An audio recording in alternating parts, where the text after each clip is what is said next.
This $4.2 trillion giant just made a major play in Bitcoin.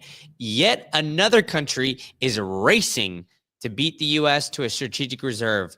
But this time, it's the third largest country in the world. That's right, count it 1, 2, 3. So, who is going to be the next Usain Bolt?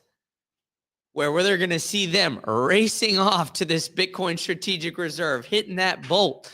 We're going to see a lot of countries be at this arms race. But of course, I'm talking then none other than Japan. And I think the interesting aspect of Japan here is that this lawmaker is named Satoshi. A little coincidental here, huh? Really makes you think. But I'm just playing with all y'all. It might be just a big coincidence here that this Japanese lawmaker is named Satoshi. But I think the push for a national Bitcoin strategic reserve is not a coincidence, right? So this is Satoshi Hamada, who is now in the House Councilors member, is urging for the consideration of Japan. And so they're calling it to stockpile this cryptocurrency, has been gaining traction across the world. So they sent a formal request to discuss the would-be Bitcoin Strategic Reserve, which was submitted on December 11th to the National Diet. Very interesting, but that's the Japanese legislators' website. And so they put forward this proposal, and it is interesting that this pseudonym of the creator or creators is Satoshi. So just how big is Japan? Just how massive is this? Well, I mentioned it in the entry point. Japan is the third largest country by GDP. Granted, the United States 25.4 trillion and China at 17.9 trillion are head and shoulders above Japan, but still the third largest country by GDP implementing a Bitcoin strategic reserve. That seems pretty significant to me, folks. So I think that this is starting a trend where we're seeing an arms race come about just because of Donald Trump. And other people are starting to notice it as well, where there's, quote, growing international pressure on nations to adopt cryptocurrencies as part of their strategic reserve has led Japan to consider creating a national Bitcoin strategic reserve. Now, let's read that one more time, folks. Growing international interest. So this article here is pointing at Donald Trump for the reasoning behind Japan getting involved and getting interested in bringing Bitcoin as a strategic reserve asset. So others are starting to take notice. And it's even talking about here that this movement is driven by the Japanese legislator, but it's looking to replicate the American strategy that has gained strength since President-elect's promise Donald Trump during his election campaign to establish a Bitcoin strategic reserve. Oops, I wasn't sharing that with you guys. But right here, so this American strategy has gained strength, and that is the campaign promise there by Donald Trump. And so it is interesting of the timing as well, where we're seeing, major players like Michael Saylor basically pulling a Nostradamus here, really looking into the future, saying that the demand for Bitcoin could go up by 10x in 12 months. And when did he say this? About 12 months ago. So it seems like that 10x is coming true here when we're having a nation states arms race coming about, where nation states are building on this national Bitcoin strategic reserve strategy.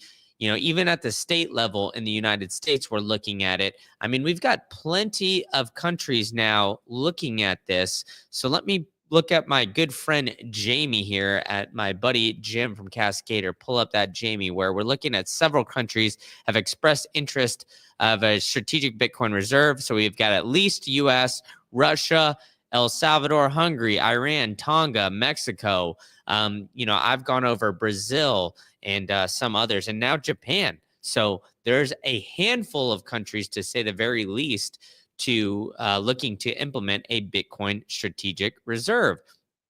This trend is going to continue. I mean, I don't see how this is going to be slowing down in any way, shape, or form. I mean, we've lined it out here. We've got the United States, the biggest country in the world, Russia, the potential of getting some others on there. But, as I lined out here, right, the GDP of Japan has been rapidly growing, right? So Germany has been catching on. Oh, it seems like they've actually passed them here, according to Google, and just rising above Japan. But either way, Japan and Germany are at an arms race for that third largest country here.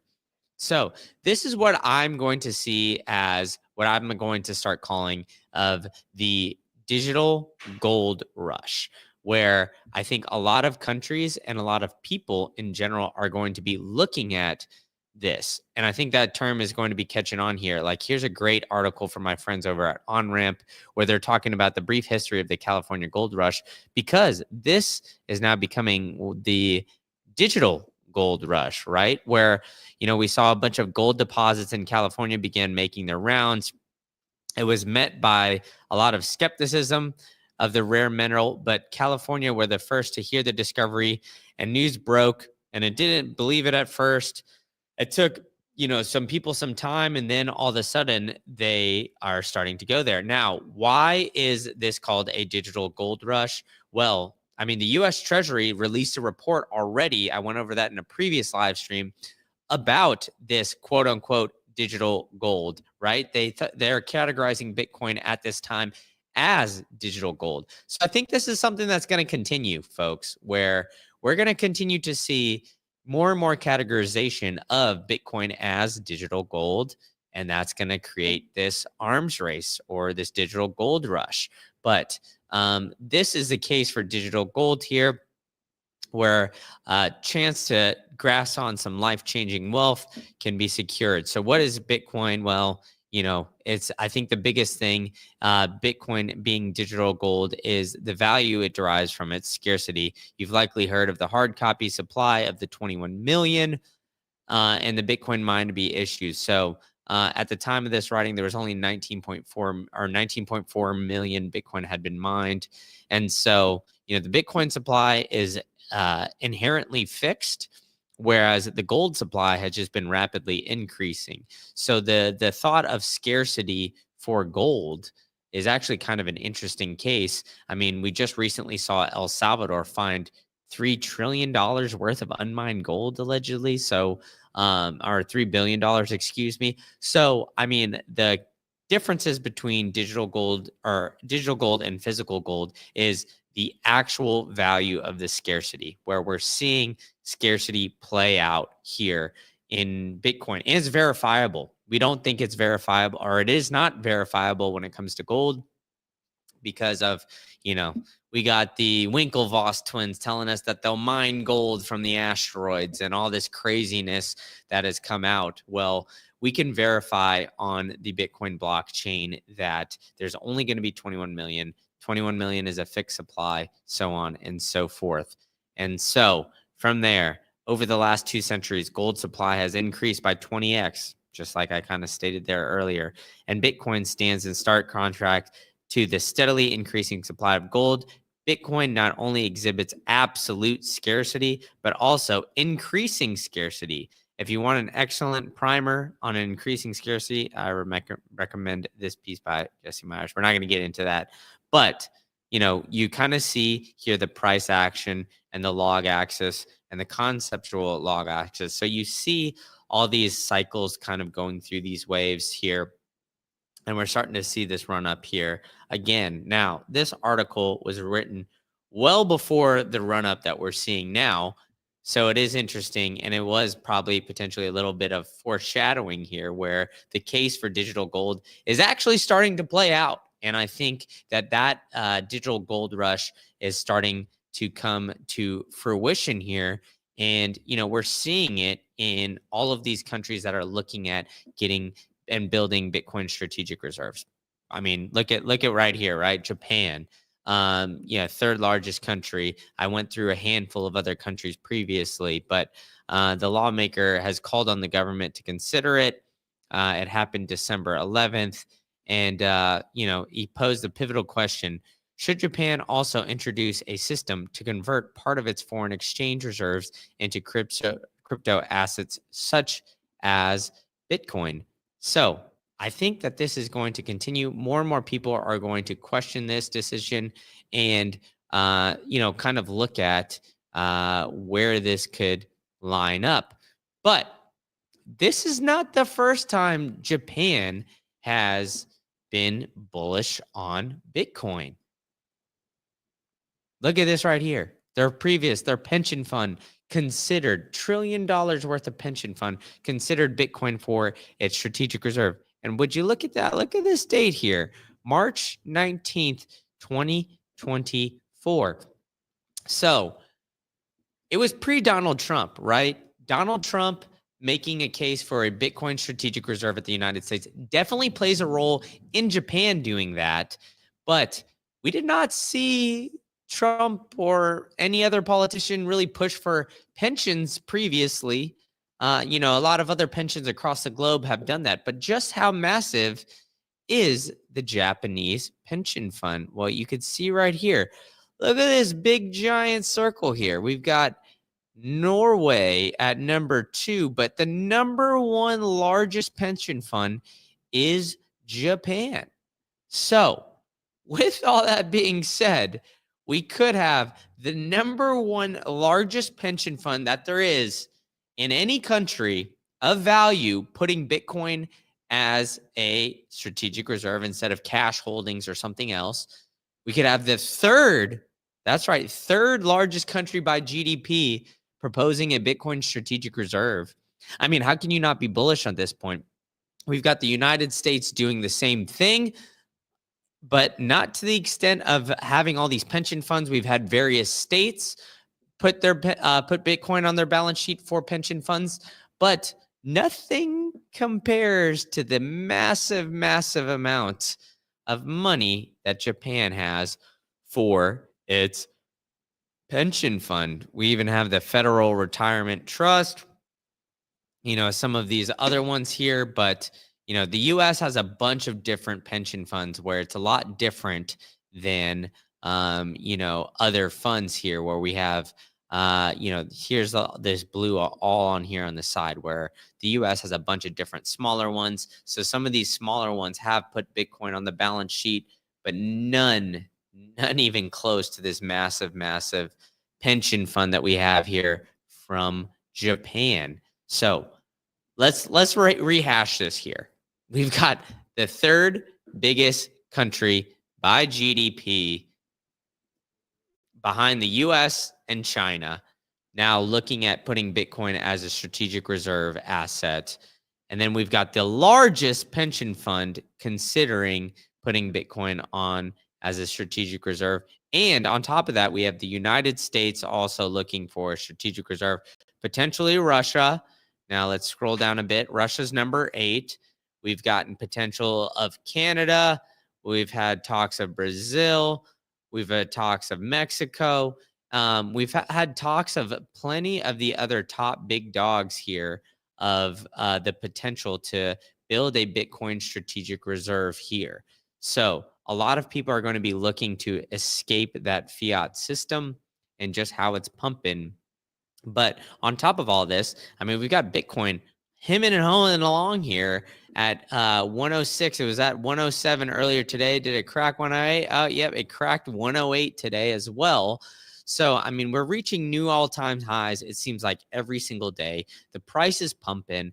I don't see how you could not be bullish on Bitcoin and what all is happening here because of all the factors that I lined out. We have ETFs humming. We have people waking up. We have the retail investor, and we have national strategic reserves coming in as well. So people are realizing that the fiat system is dying, and the fiat system is something that just isn't great, man. The fiat system incentivizes chaos. It incentivizes just a lack of terrible incentives just to keep pumping and dumping. But there's definitely ways out there that you can help avoid the fiat system outside of just owning Bitcoin. you do not necessarily need health insurance. I've joined up with Crowd Health, who's an outstanding partner. They help find awesome doctors for you.